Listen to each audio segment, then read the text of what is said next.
sorpresa ka na. Mararanasan mo na yung sorpresa na hindi mo in-expect na ito'y naganap o maggaganap na, mangyayari na, at mararanasan mo na.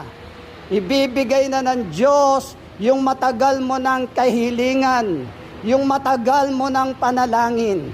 Kaya sa oras na to, maniwala ka, sa Kanya walang mahirap, sa Kanya walang imposible.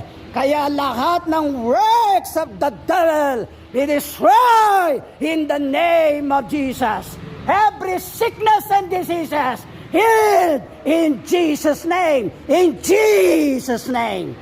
Lord, thank you sa lahat ng ito. Lagi niyo po kami dinidinig. Kaya ang papuring walang ganay sa iyo magpakailanman at ang lahat ay magsabi ng Amen. Amen. And we are more than blessed po forever.